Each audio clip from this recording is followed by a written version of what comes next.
Sinubukan nga pala namin mangilaw pagkatapos may nangyari nga sa amin na hindi namin inaasahan. Nakakatakot dito. Huwag kami. Ino. Kita. Narinig niyo yun? Narinig ko, boy. Sabi ko sa inyo, boy, huwag na huwag kayong mag-iingay kasi nandito tayo sa ano. Tara na boy, hinahanap na ako ni mama. Nag-umpisa ka pala muna tayo sa pangingilaw ng Gagamba dahil eto nga yung kauna-unahang goal natin ngayong gabi. Napadaan lang kami dito sa spot na to, pre, kasi dati napakadaming gagamba dito. Meron? Gago. Meron dyan? Gago, laki na, pre. Laki, paldo. Ulido. Unang pasok pangalan natin dito sa kagubatan na to, welcome kagad tayo na itong kaibigan natin na gatasan. At dahil malapit na pala tayo sa mundo ng mga gagamba, eto na nga pala yung senyales na marami na tayong makikita gagamba sa kagubatan na to. Ganda oh, may kulay na ano. Wait, para matanda na to na. Manipis na. Bati ka na oh. Manipis na ang balat. At makalipas nga lang pala ilang minuto, nagpakita na rin pala sa atin itong watcher nila. At kapag natagpuan mo na nga pala yung dalawa na yan, makakita ka na nga pala ng iba't ibang klaseng gagamba sa kagubatan na to. Paldo po yan, laki ng gagamba. Uy, ka na dito, tignan mo. Ay, laki oh. Gago, may kinakain. Ayun oh. Gago. Ayun, may kinakain pa oh. Puta, paldo pre, laki. Talaga nga hindi kami nagkamali ng pinasukan namin ngayon na kagubatan. Gago, paldo na naman, boy. At dahil tapos na nga pala natin ang unang goal sa kagubatan, oras na para humanap ng panghapunan. Laki, boy. Laki boy, paldo oh. Paldo.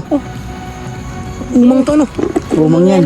At pagpasok nga pala natin dito sa mga bakawan, welcome na agad tayo na itong mga tropa natin ng mga umang. At hindi ko nga pala akalain na ganito nga pala kahirap yung pagdadaanan namin. Puro ugat, tas may mga matitinik na ano, puno. Sobrang kipot ng daan. At habang nasa kalagitnaan nga pala kami na paglalakad, pansin nga talaga sa akin, eto napaka-cute at talaga napakalaking umang. At pagkatapos nga niyan, nagpakita na nga pala sa atin etong kalantigas na to na para bang nahihiya sa atin na talagang ayaw nga magpahuli. Tinubukan nga pala namin tong antayin kung talagang aangat ba siya sa mga bakawan, kaso ang problema ayaw niya nga umalis sa tubig, kaya pinabayaan na lang namin. Huli? Yan, huli. Aray ko, putang ina, sakit. Ako. Talaw, Giras. Hayop, sakit. Talaw, Giras. Sinubukan ko nga pala manghuli ng maliit, kaso nga lang ang problema, talaga napakabilis at talaga nasipit nga yung daliri ko, kaya nabitawan ko na lang bigla. Kaya nga umisip na lang ako ng panibagong strategy para nga makahuli kami ng marami at para may maiuwi kami para meron kami panghapunan. Aray ko, Paul. Rapilaw.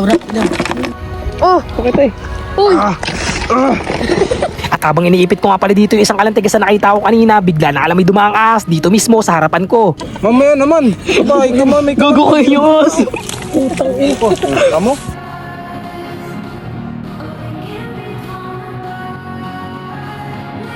At dahil nagpakita na nga pala sa atin yung ahas na yun, agad na kami lumipat ang pwesto at eto nga kagad yung nahuli natin. Yan mga pare.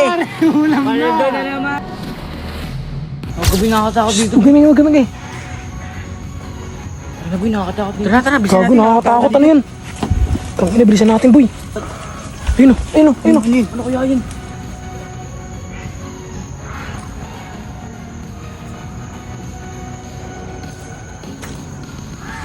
Ayun o.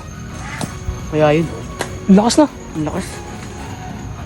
Ayaw magpakita sa camera, pre. Natatakot sa camera. Ayun o.